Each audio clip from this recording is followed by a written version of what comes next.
სიღარიბის დონის კვლევის შედეგებში საქართველოს ახალი ისტორიული მინიმუმი დააფიქსირა. სიღარიბისა და თანასწორობის მოხსენება სამომავლო პროგნოზთან ერთად მსოფლიო ბანკმა გამოაქვეყნა, სადაც წერია, რომ 2024 წელს საქართველოში სიღარიბის დონე 2.5-ჯერ შემცირდა და 1.8%-ს გაუთანაბრდა. სამომავლო პროგნოზის მიხედვით სიღარიბის ინდექსი 2025 წელს 1.4%-მდე შემცირდება, 2027 წელს კი 1.1%-ს გაუტოლდება.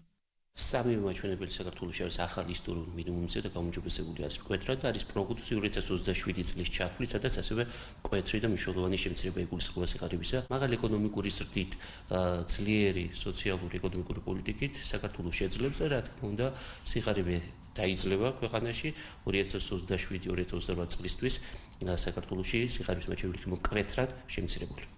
პანდემიის შემდეგ სიღარიბის შემცირებას ხელი რომ ხელფასების, პენსიების და სოციალური დახმარების ზრდამ შეუწყო. ამას საერთაშორისო გავლენიანი ორგანიზაციის მიერ გამოქვეყნებულ მონაცემებში ვკითხულობთ, სადაც ყურადღება სოციალური პროგრამების წარმატებაზე מחვილდება. ვიღაცისთვის სამწუხაროდ, ვიღაცისთვის საბედნიეროდ, მაგრამ ეს არის რა თქმა უნდა ცივი შხაპი გადავლებული ოპოზიციურად განწყობილი ექსპერტებისთვის, ოპოზიციონერებისთვის, რომელიც დღენიადად ცდილობენ დაამკვიდრონ აზრი, რომ საქართველოს წარუმატებელია, საქართველოს ადგას აღმავლობის გზას. ის რა თქმა უნდა გამოიხატება არა მხოლოდ ეკონომიკურ მაჩვენებლებში, არამედ ამ ეკონომიკური მაჩვენებლების სამართლიანად გადანაწილების ნაწილშიც. საქართველოს ახალი ისტორიული მინიმუმი მმართველი გუნდის შეფასებით სწორი და სტაბილური პოლიტიკის შედეგია და ამ შედეგის მეტად გაუმჯობესების მოლოდინი აქვთ.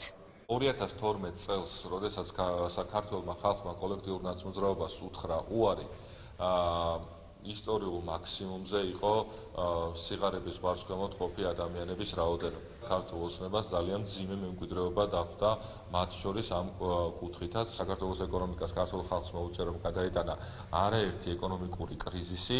ამ ყველაფრის მიუხედავად მშვიდობიანი პოლიტიკიდან გამომდინარე ჩვენ შევძელით რომ ისტორიულ მინიმუმზეა სიღარიბის ვარსკვლავად ყოფი ადამიანების რაოდენობა. მსოფლიო ბანკის პროგნოზით საქართველოს პოზიტიურ დინამიკას 2027 წლის ჩათვლით შეინარჩუნებს.